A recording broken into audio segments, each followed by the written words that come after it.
an independent empire. It has now become the part of wisdom to put a speedy end to these disorders by the most decisive exertions. Woof.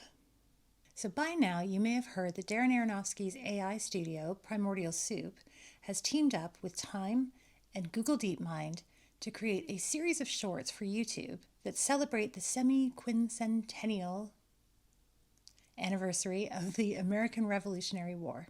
Hi, I'm Gemma, and today I was confronted with this headline. As a film and animation prof, especially the latter, I couldn't ignore this.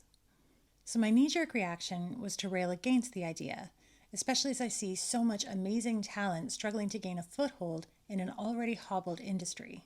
But then the academic in me remembered the key theme that emerges over and over again in animation history. Fortune never favored the Luddites. Instead, it favored the artists who embraced new technology.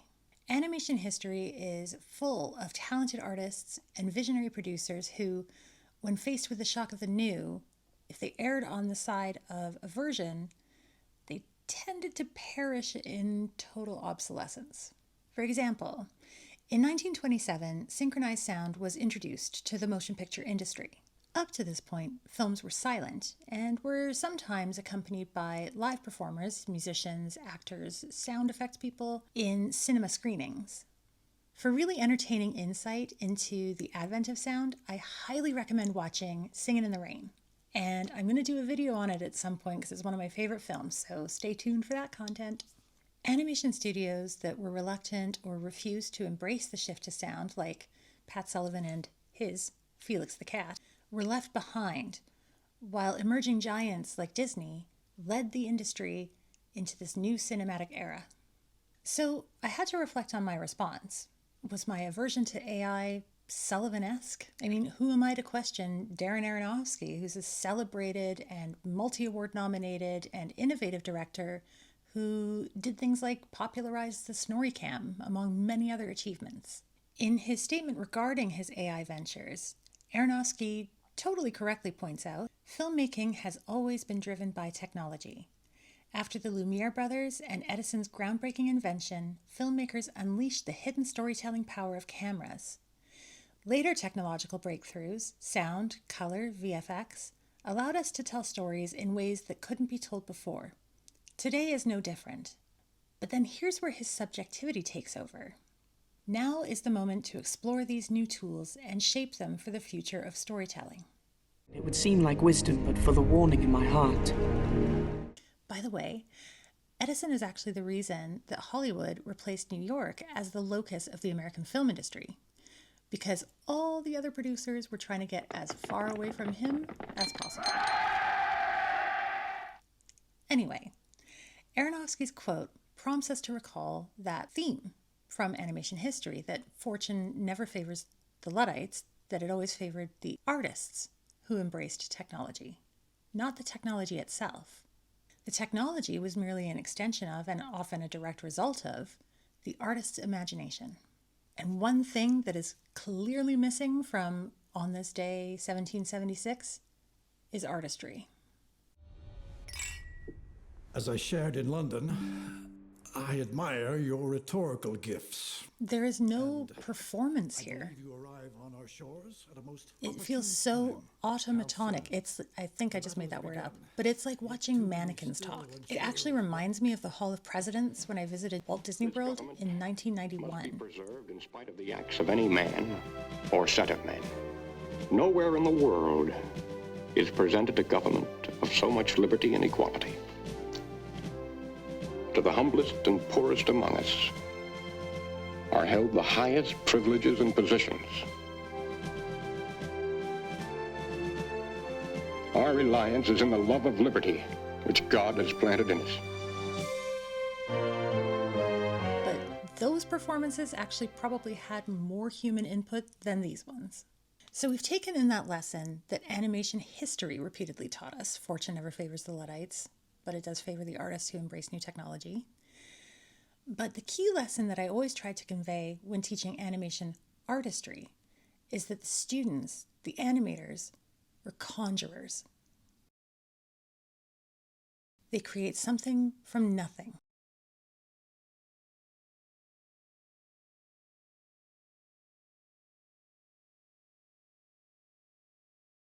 They give it life and personality, and even make it bring me to tears.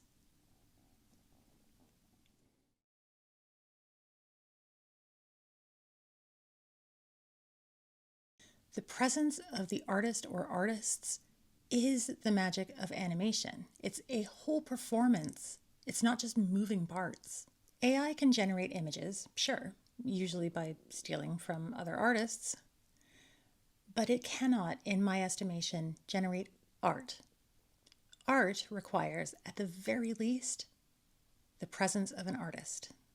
So I'll come back to the lack of artist credits for On This Day 1776, but the one name that is attached to this thing, aside from company names, is Darren Aronofsky's. And his name is really the only detectable element of him anywhere in this.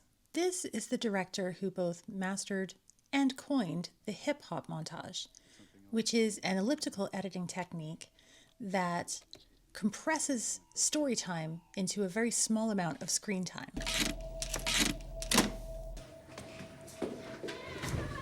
In the Requiem for a Dream hip-hop montages, Aronofsky paired largely close-up, often repeated, 9-frame snippets with sound effects that were so visceral that they kind of echoed Jan Svankmeyer's sound work.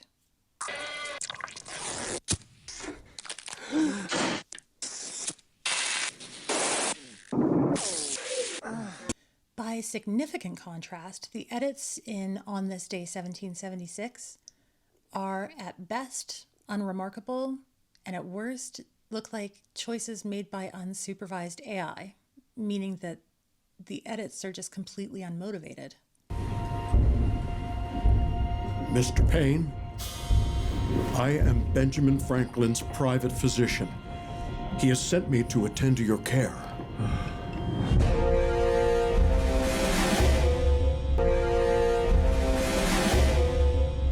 Interestingly, there are a couple of moments in these that look like an AI interpretation of Aronofsky's montage and time-lapse photography.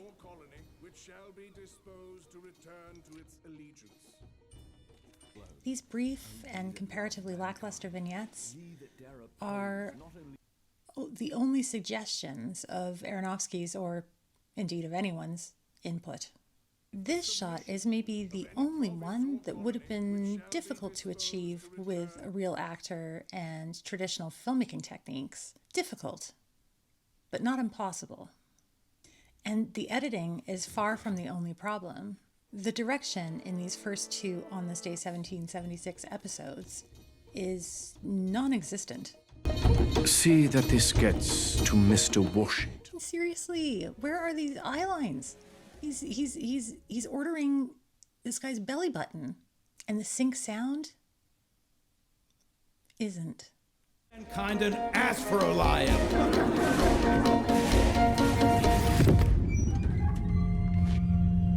Good morning, Your Majesty. I bring unpleasant news. So, returning to that lack of artist credits for this whole project, one thing that really stands out in the variety piece is this heavy emphasis on them having used SAG-AFTRA union actors for the vocal performances. Is that important? Yes. But it kind of reads like an in-before disclaimer that's meant to assuage the hardline stance that Hollywood actors have vociferously taken against AI. And it also glosses over the fact that no one, even those voice performers, is credited anywhere. It's weird. There also doesn't seem to be any transparency anywhere about the actual production practices behind On This Day 1776. This is the entirety of the Primordial Soup website.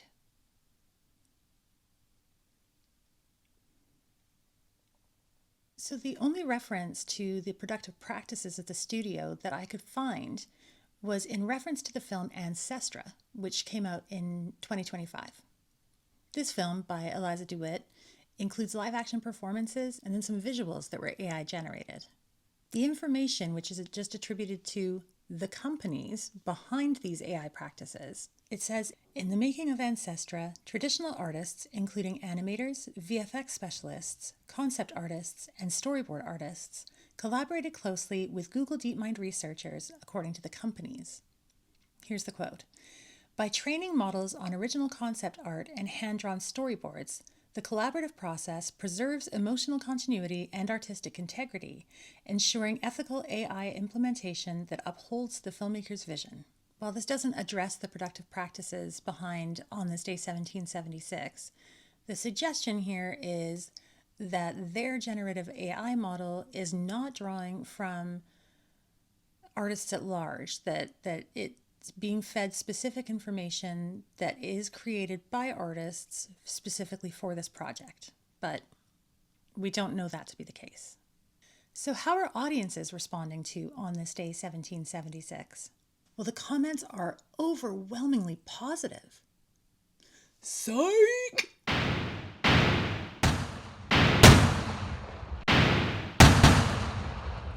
Look at this one. Darren A. Aronofsky. I also would have accepted Darren Aronofsky. My hope is that this experiment and the audience response to it send the industry flocking back to human animators, directors, actors, and sound teams, and all the other industry creatives whose time, expertise, but most importantly, imagination and artistry have always been the driving forces behind both cinematic quality and technical innovation. So what are your thoughts on Primordial Soup, On This Day 1776, and the presence and future of AI in motion picture, or even the presence and future of Aronofsky in AI? Please let me know in the comments, along with anything else that you might like to see a video about. And if you like what you've watched here today, please be sure to like and subscribe so I can continue making content just like this. Thank you so much.